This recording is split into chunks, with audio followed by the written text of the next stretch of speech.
part out of it, so we can maybe think through clearly with some of the problems, that we're seeing. And then you guys were able to rely on Brandon Staley, and I know, I mean, you and I talked about him before. I know he's not your typical GA, but I mean, Yeah. 10th game of the season, when you can turn to a guy like that and have him call plays and signal stuff in. Right. He seemed to do a nice job. I mean, everything seemed to flow pretty smoothly for you. Oh, absolutely. And he's got a lot of experience too. I mean, he's run his own deal, I think at Hutchinson, and he's been with some really quality coaches. So he did a really great job on Saturday, and he'll continue to do that, as we go on. But he's very active in the game planning, very active on the field. He's just done a good job. Coach Palermo talked about that they sort of freed the guys up front to rush a little bit more. How much did that help your guys in the back end there for at least 55 minutes or so?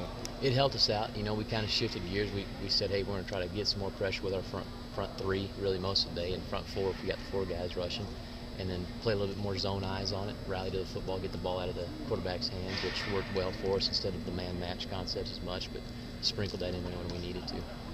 Just the distractions of the week, Josh. I mean, we have to ask, just how do you manage them? How do you think the teams manage them? Well, I just think you try to keep everything in perspective as much as you can. You understand the nature of the beast a little bit when you're here. I think our players understand the nature of it, and you just keep pushing forward. You still try to stay as professional as you can. We've got a job to do, and that's to finish the season out the way that we can.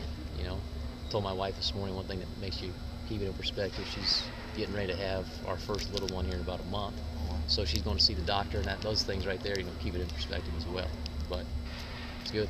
You had 2 back-to-back really good years as DC at Citadel, and then you obviously took a risk in coming here. But could you imagine that it could in any way sort of be like this, and just sort of have the drama that this season seems to be taking on? No, I don't know if you can ever anticipate what you're going to get into, but I think everything is a learning experience, and you take all your experiences, you learn from them, you grow from them.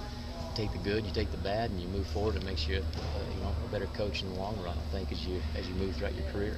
Speaking of being a better coach, you and Derek have been, increasingly involved the last 10 days or so on the practice field. How much is that helping you, do you think, personally as a coach as you move towards the end of this season? Well, I mean, the guy's got a lot of experience. He's been around a lot of good coaches, defensive coaches included, and he sees it from an offensive perspective, which is always really good for you as a defensive coach to just kind of see, what are they looking at, exactly on offense, what gives them issues.